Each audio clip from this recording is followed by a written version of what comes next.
morning. Okay, so I'm not really a morning person, but I was at my daughter's horseback riding lesson on Sunday, and I turned to the mom next to me, and I said, good morning, and she's like, good morning. And I'm like, how are you doing? She's like, fantastic. And I'm thinking, okay, I'm gonna use that one, even though I'm not a morning person. If anybody asks me this morning how I'm doing, I'm gonna be like, fantastic. So I know I'm a new face to many of you, so I've been with SAP about 8 years. I came over running the supply chain practice for about 4 years and then transitioned into retail and have been running that practice for 3.5 years and am a whole month in my new job as General Manager of Consumer Industries. So I hope you'll see a lot more of me.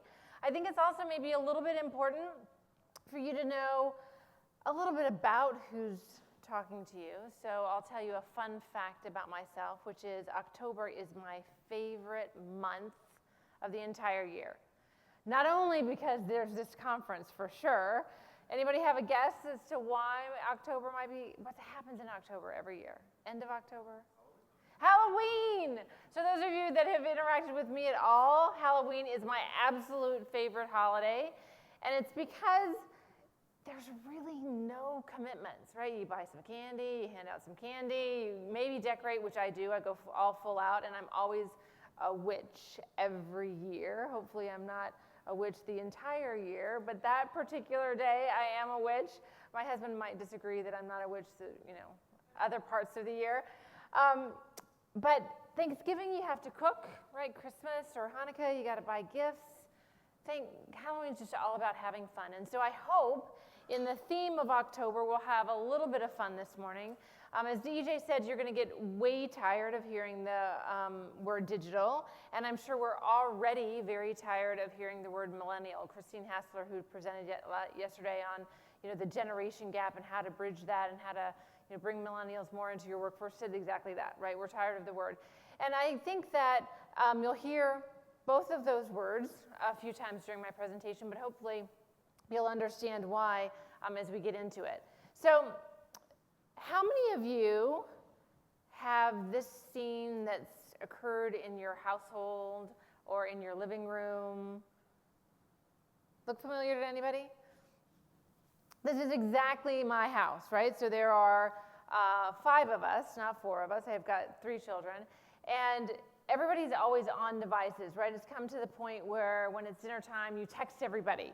Hey, it's dinner time, right? Can you come downstairs? When I call home from an event like this, I have to call 5 different numbers or 4 different numbers, right? Because my husband has one and each one of my children have a cell phone, and Lord forbid they go from one room to the next to actually get their sibling to come talk to me on the phone. And I think that, in order to really understand what's happening in our industry and to our companies, we need to really understand the consumer. And so this is not only what happens with my family, but how many of you, when you have relatives visit, this phenomena continues? Anybody? It's only my family that So my sister, I live in Maryland. My sister lives in South Carolina. She is safe. I've called her many times to make sure that she hasn't drifted away or drowned. And it used to be 5 years ago that when she came to visit, we would all actually visit. You sit around the living room, the family room, and you actually talk about things that you haven't kept up with each other. Unfortunately, now she'll come to visit, and I'll walk into the room, and everybody's on a device, so you've got to pick somebody that you want to talk to. It can't be a round table visit anymore. You go sit next to someone, and you get their attention off their device long enough for them to actually interact with you, right? And then you have to go sit next to somebody else. And this whole phenomena, I think, is really vital to how we begin to think about ourselves as digitized industries, right? So we've got to really match in our companies the dramatic digitization that is happening with our consumers. So the reality is that there's really a sea change happening for consumer products companies. How many of you are old enough to remember when the big catalogs came in the mail and you couldn't wait and you'd flip through them looking at the Christmas section, right? That was like big, right? And so it really was a little bit about retail with a lot of brands mixed in when we were in the 40s, 50s, 60s, 70s, right? But since the late 1940s, there have been sort of these demarcation lines of brands versus retail versus the consumer. And as consumerism started to flourish more in the US, these waves started presenting more of a continuum of change as the landscape for consumer products companies began to change and the operating models began to change over time. So I think as CP companies, you guys have recognized and capitalized on these waves sooner than other industries. And the CP companies that have done that the earliest have been the ones that have really benefited first and been able to build the biggest brands, right? Captivating new segments of consumers and really building market share and driving long-term growth for your companies. But as you did that, right, some brands started to be very, very prominent. And whether you're talking about P&G or Unilever or Coca-Cola, PepsiCo, it doesn't matter, right? But there were really lots of consumer goods companies that put themselves on the map in the early 1950s. But then a new model started happening with those consumer products companies. It was all about advertising, right? It was really very much about advertising. And for those of us that used to be the remote control for our parents when you had to move the dial, you actually watched commercials, right? With TiVo and DVRs, you don't watch commercials that much, but it was all about advertising. But then, beginning in the 70s, that power shift began to change.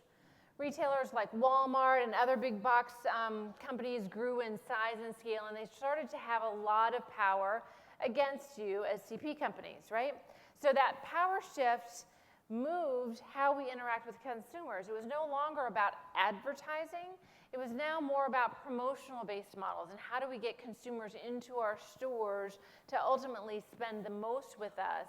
And I would argue that that promotional model that began in the 70s has now gone way out of whack. I don't think any consumer doesn't go into a store thinking that there's a sale or a promotion, because there always are promotions, right? The biggest promotion of the year, and then the next weekend is now it's the biggest promotion of the year. And so the brands have started to, from a retail perspective, have started to dilute themselves a little bit, beginning in the late 1970s, 80s, 90s, and we began to see a shift to the consumer in about the 2000 timeframe. And that shift to the consumer really started because of an unprecedented access that consumers started having to information, right? They started talking to each other. Now they can find information and make purchase decisions anytime, anywhere, from anyone, on any device, in any room of your house, right? And so what happens next, I think, is pretty unknown. We've seen such a dramatic shift, and I would argue that even in the past 5 years, that digitization and that interaction with the sophisticated consumer that now is armed with all of this information about your brand and about your products is very much going to change to we don't know where in the next 5 to 10 years. And so it's very much, I think, about helping your companies to understand how do you start to have the ability to make sure that you can spot those market trends, that you can capitalize on consumer preferences, and that you can adjust really quickly and profitably to serve consumer needs wherever they occur. And those companies that can do those things will certainly reap the greatest rewards in terms of profit and revenue. So I think this dramatic change in how we interact with customers is not only because of the digitization of the customers and that living room picture that I showed earlier, but it's also about what I would call 5 big technology forces. So I want to go through them and talk about the effect I think that those forces are having on us and how we can deal with it a little bit. So the first one is hyperconnectivity, and that's all about the consumers being very connected. But it's not just the consumers and the individuals. It's all also about the machine level. And when I think about hyperconnectivity, I think there are 4 specific areas. The first is that people connectivity that we've been talking about for the past few minutes. 3.1 billion people connected to the internet and 2.1 billion smartphone users worldwide. And those numbers are totally reshaping how people and businesses engage. But I also think under that hyperconnectivity, there's a piece around business networks. For example, we're starting to see the emergence of networks that connect businesses with suppliers in real time, both for indirect and direct spend. And that's creating dramatic new levels of efficiency. The third area of hyperconnectivity in my mind is communities.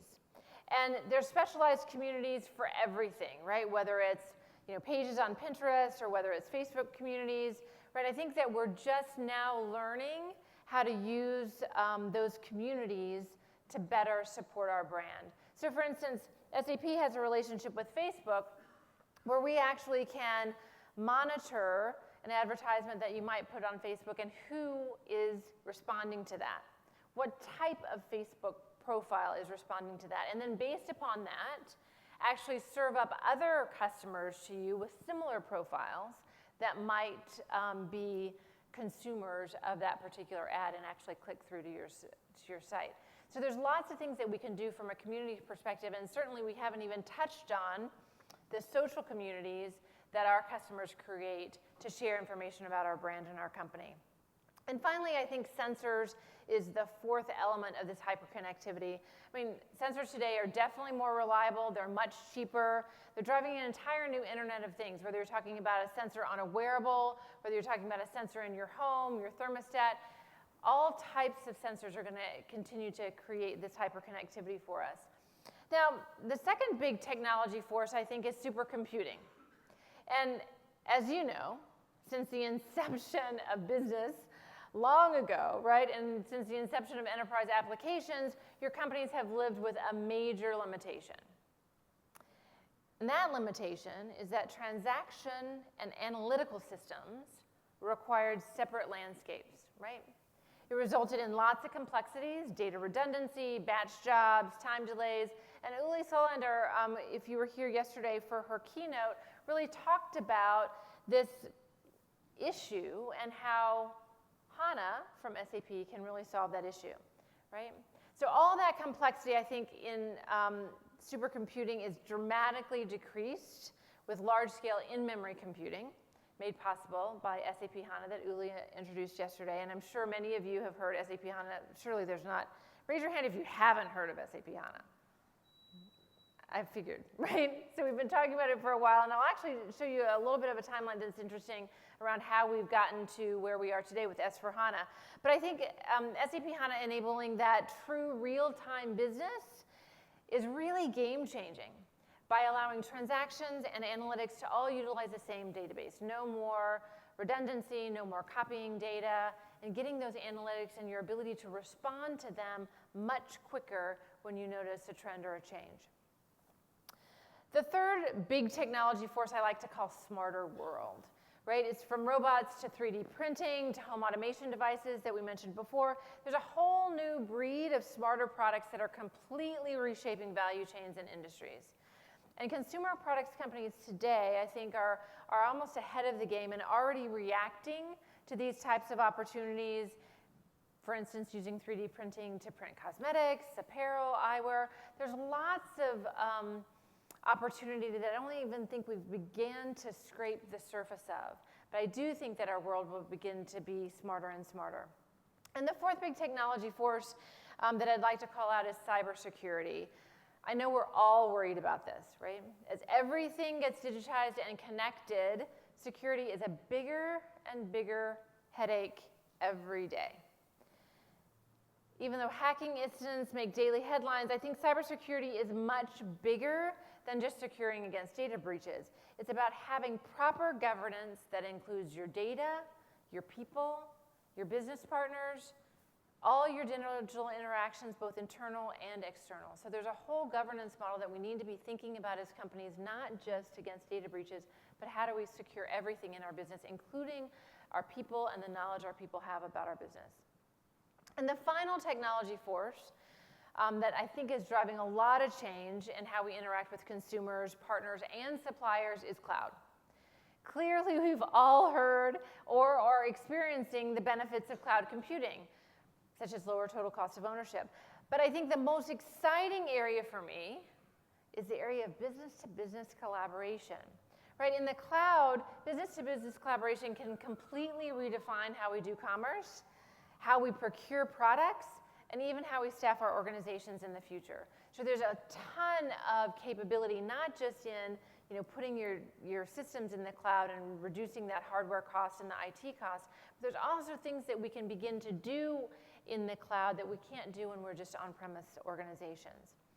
So when we embark on enabling our organizations to be digitally driven and this digitally driven consumer enterprise, we have to not only think about the changes in how the consumer interacts with technology, but also the overall technology forces that we've just talked about that affect how we do business. Now, what we might not realize is that this whole consumer centricity and consumer enterprise and the 5 technology forces, particularly hyperconnectivity, is creating the next economic revolution, which we'll call the digital economy. Now, in every major economic revolution to date, technological advances have really been at the forefront of driving major shifts in how businesses operate and how people live and work. Each one of these significant step changes in types of economy has driven a significant step change also in the gross world product, or GWP, as you can see on the very top of the slide. So let's just think a minute about the previous economic revolutions and their effect on the consumer and consumer products companies.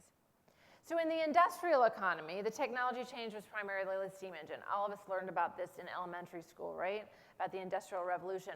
But it wasn't just the steam engine, it was also the follow-on of textile manufacturing and gas lighting and really a modernization of actually industrial business. So business operations changed and shifted to mass production and broad distribution. It was really the first advent of what we would call now supply chain and connecting your value chain. And people's lives changed through a major shift from rural to urban living, where jobs were more prevalent, and a resulting increase in per capita income, and the middle class began to explode. Now, in the IT economy, the technology change was the greater access to computers, mainframe to mini computer systems. And we began to see a lot more process automation, centralized factory controls, automated quality control, and people's lives changed significantly as well, right? They began to have a lot of convenience from calculators, from personal computers, from automatic appliances. And we saw the advent of the knowledge worker. The first time in history that it wasn't about labor, it was about knowledge, and how do you harness that knowledge for power. And the internet economy, all the consumers were able to harness that knowledge for power, right? All of the consumers began to have access to computers, and the computers began to be all connected. Business operations changed dramatically because now there was a direct connection that could be made to the consumer, and people's lives changed in how they communicated and transacted, right? Texting my son upstairs to come down for dinner as opposed to actually just yelling like I used to do. The next shift is the digital economy, and we're already somewhat into this economy, and it's really defined by the exponential growth in the number of connections between people, between devices, and between businesses. And ultimately will give rise, I think, to more power in the hands of the consumers to define how they want to interact with us and what companies and brands they want to be loyal to. So we can't underestimate that exponential growth where we can only imagine, as I mentioned before, what capabilities we will have in the future. So as an example, 30 linear steps can probably get me across the room. 30 exponential steps can circle the planet 26 times. So this exponential piece where we see every 2 years that computing power doubles, as an example, just imagine what's going to happen to how consumers interact with us. And we've evolved as linear thinkers, but the large numbers and their exponential growth will redefine our world. So it's not just enough about understanding digitization today and what we need to do today. That's not enough. We've got to be thinking about what do we need to do tomorrow and how do we set up our businesses to be able to react to what's going to happen to us tomorrow.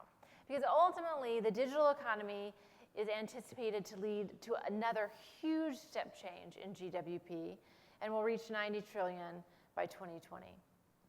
Lots of change will continue to happen over the next few years. So, How does the rise of the digital economy and its corresponding disruption, digital disruption, affect us? So I particularly like this year's study from the Global Center of Digital Disruption. I'd love to know who works at the Global Center of Digital Disruption, right? Doesn't that sound like a fun job? It says that 45% of CPG and manufacturing companies believe their risk of being put out of business is somewhat or significantly increases as a result of digital disruption. Now, I'm not sure how you somewhat go out of business, but I think the point is that nearly half the CPG and manufacturing companies believe that this digital disruption could have a negative effect on them. But what we also know is that leaders who could really harness the digital disruption and really anticipate the digital economy and the changes that will happen have an opportunity to not only increase top-line revenues, but also dramatically increase profits. Why is this? I believe it's because as consumers who are always on and always connected, because we're consumers, we expect that brands and companies we frequent know us, that they help us to make good decisions, that they help us to reach our goals, and we're willing to pay more for that. There are numerous studies that have shown that when a consumer has a good experience with a brand or a company or even a retailer, that they buy more from that company and they stay more loyal. They're willing to pay more for a better experience. All of that leads to word-of-mouth referrals. It leads to great social reviews, which, as we all know, is the foundation for growth in today's world. We've got to reach that consumer. They've got to have a good experience, and they've got to talk about it if we really want to grow our businesses. Now, I know that adjusting to the new digital reality requires investment. But the good news is that there are also huge payoffs for those who invest, as we've mentioned. So Capgemini and MIT, and a huge thanks also to Capgemini for sponsorship, did a study which looked at companies' performance based upon how they're investing in digital initiatives. That's the y-axis on the graph. How much are companies investing in digital initiatives? And you can see the more digital intensity a company has, i.e. the more digital initiatives it had in engaging customers as well as in its internal operations, the more revenue it generated from the same assets such as factories and stores. Another dimension, though, that they looked at is if these digital initiatives were backed by strong leadership from the top of the organization. And again, there was a very strong positive correlation between strong top-line leadership, top-line digital leadership, and positive performance. So although half of the companies think that they'll be somewhat or significantly likely to go out of business, another half of the companies is really showing leadership in how to harness the digital disruption for their advantage. So then, the obvious question is, what does it take to lead? Every company struggles with the time between knowing a decision needs to be made and actually making that decision. And why is that? Because there's several approaches to making that decision. You could be the ostrich, which just sort of ignores it and sticks your head in the sand. And quite honestly, until I found this picture, I'd never really known what it looked like for an ostrich to have their head in the sand. I'm exactly sure how they breathe, so maybe that's those somewhat or significantly likely companies to go out of business. So you can do that, right? You can just sort of ignore it. Or you can go along with everybody else. You can just be, one of many of the fishes in a school of fish. Or you can be a lemur. Now, why a lemur, right? It's not just because they've been in some really cool movies and my younger kids like those movies. That's not it. Lemurs are actually very adaptive creatures. They're very agile, they're fast, they're hyper-aware. Those huge eyes are hyper-aware of everything that's going on. They have, opposable thumbs. They have nails, not claws. They're actually pretty advanced primates. And they react in a way that is very consistent with how leaders react. So I found this fascinating study about lemurs that actually says lemurs know numbers. right? They use their nose to, point to the number of, dots that correspond to a number that they're shown. They can learn very easily. They also learn when to take risks and when not to take risks. So in this fascinating study, what happened was if they show a picture of a train, sometimes they would get 0 sugar cubes, and sometimes they would get 10. But if they showed another picture, they would always get 2 sugar cubes. And what happened? The lemurs always went for the picture that was the best route to reward. They knew the risk. They knew that they could get really high reward, but the steady focus on how do I continue to get reward, i.e. how do I continue to grow my profits by understanding my consumers, is what the lemurs are representative of here. So adaptable, hyper-aware, willing to learn, and use that learning to get more reward. So the reality is, though, that there's such a latency between knowing that a decision has to be made and implementing it that it's not easy, especially when it comes to digital transformation, where there are not only organizational barriers, but also very significant technological barriers. But if there's a strong correlation between digital leadership and positive financials like we saw before, why isn't every company striving for digital leadership? It's because of the challenges and the inherent risks. Pretty simple. McKinsey did a survey on what are the biggest challenges when it comes to digitization within an organization.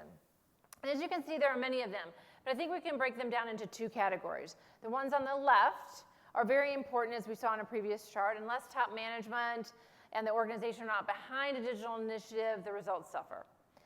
But what's important for SAP are the things on the right. How can technology help accelerate the digital agenda? And the good news is that we are anticipating it and have been working on solving these challenges for years. So let me pause and just recap.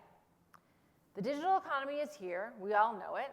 To take advantage of it, we need to become a digital enterprise. But most companies really lack the right technology infrastructure to make that a reality. So to become a digital enterprise, you need a digital core. So what's a digital core?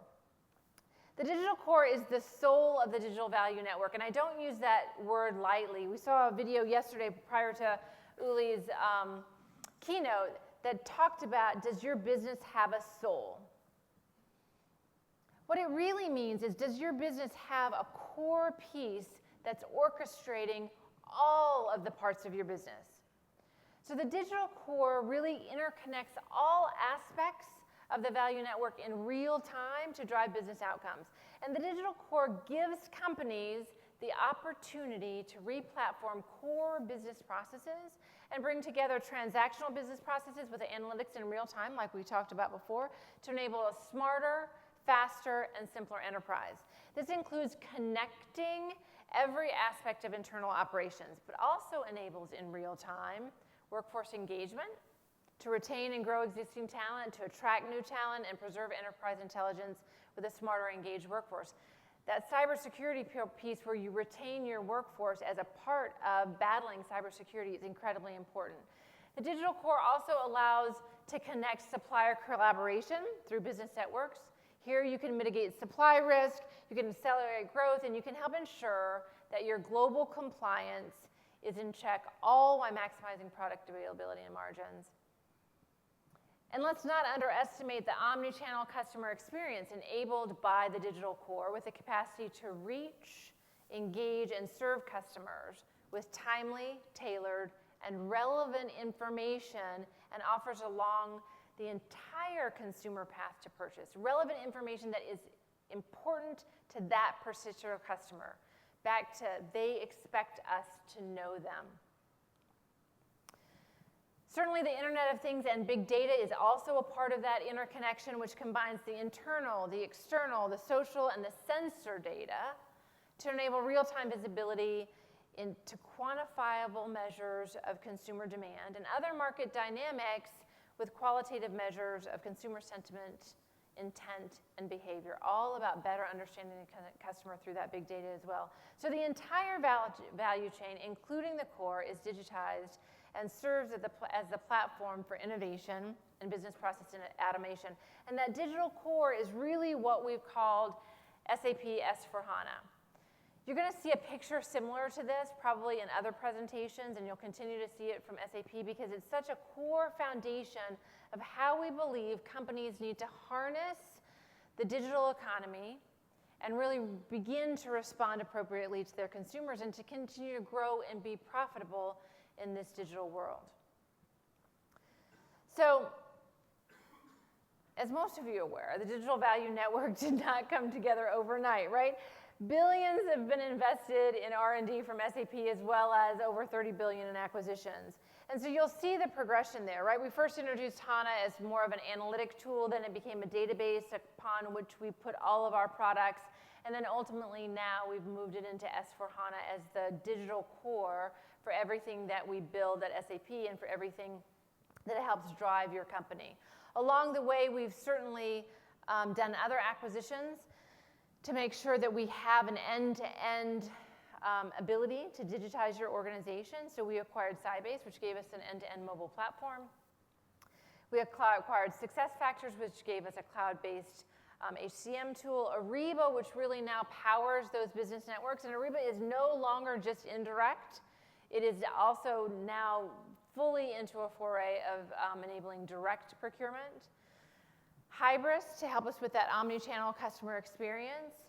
And then we began to build out the business networks from Ariba with Concur for travel of expense and Fieldglass for contingent labor. There's been a lot of work that we've done, and the most recent thing that we've done is we've launched our IoT platform. So I'd encourage all of you guys to learn more about what SAP is doing in this S/4HANA area and also in the Internet of Things area. Okay, we're in the home stretch, I promise. But I want to make sure that we understand that digitization is not just an opportunity to tweak around the edges of your business. It's an opportunity to really look at your business and to reimagine your business in a totally different light. And when we think about reimagining the business, we really think about it in three different areas. The first is reimagining business models. And what we mean by that is driving competitive advantage by expanding beyond traditional industry boundaries and transforming, as an example, from an asset to a service or outcome-based organization. That's an example of reimagining a business model. Other examples are outcome-based business models, which focus on the outcome, not the product. So this change has implications from product design to profitability to services to sales. Data-driven businesses are also an example of changing business models where we aggregate and sell information, and that business model can apply to any industry. Products as services as a business model transforms consumers' perception of our brands from individual purpose and use to an ongoing engagement and experience with us and our brand. Final example that I'll use for business models is a knowledge company, right back to that whole concept of knowledge worker coming up and how consumers themselves are now knowledge workers with us. But as knowledge companies, we really elevate the notion of consumer products to an entirely new category of value through the combination of technologies and big data to capitalize on real-time consumer insights and using those insights to really drive that personal connection with your consumer.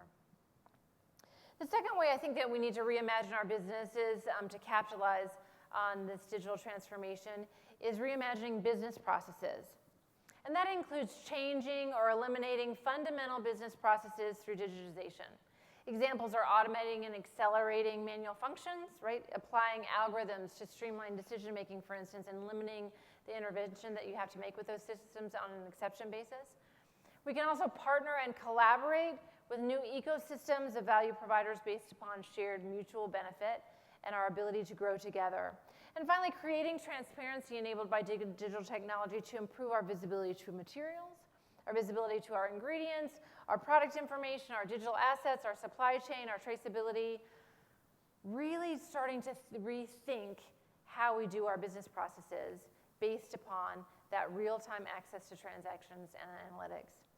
And reimagining work really means creating step change improvements to existing processes, based upon real-time information provided to make the right decisions to drive that immediate impact that you need. It's all about eliminating work, maybe altogether, right? By digitizing some manual processes across your entire enterprise, such as invoice and payment processing, a pretty easy example.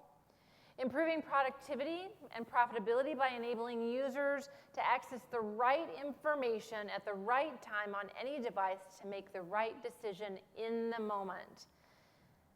And then also maybe using predictive and self-learning software to improve that machine-to-machine collaboration and optimize the business decisions that you make. So digital transformation and becoming a consumer digital enterprise is really a journey.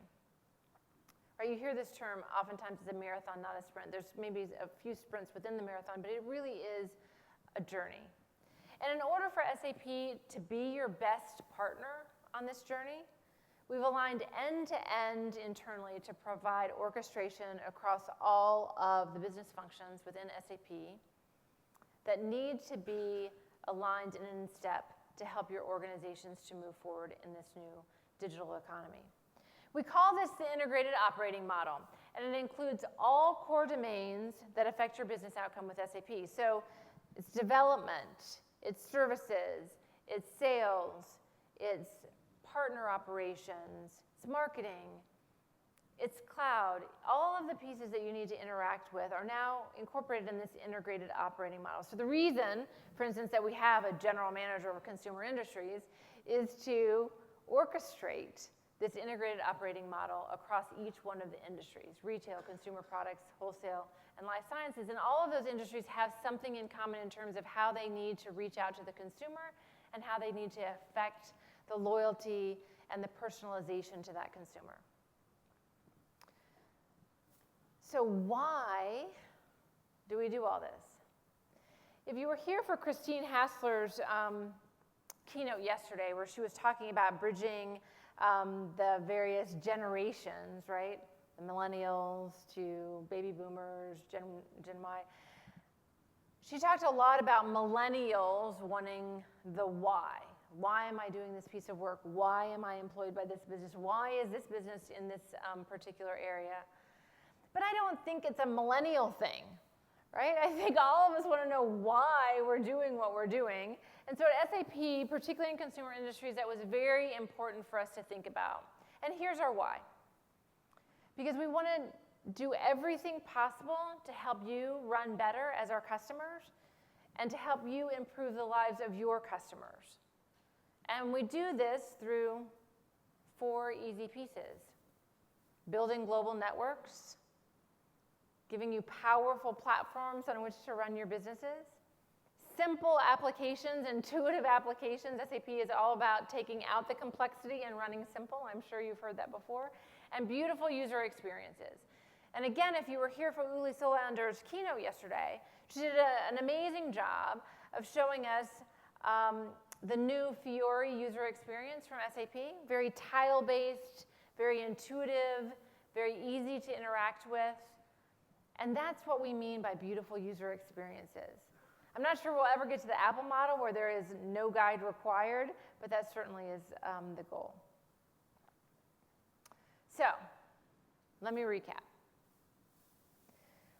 We saw that increasing digitization is inevitable. Massive changes in demographic, social, technological forces are at work.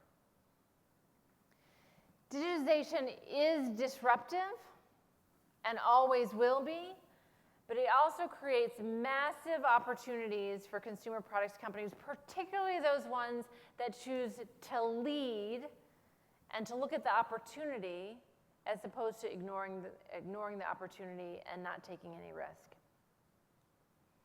But to do it right really requires organizational change.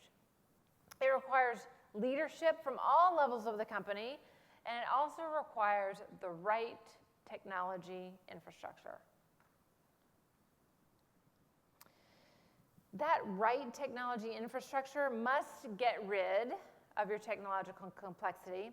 It's got to free up money for digital innovation, or otherwise, why would you do it?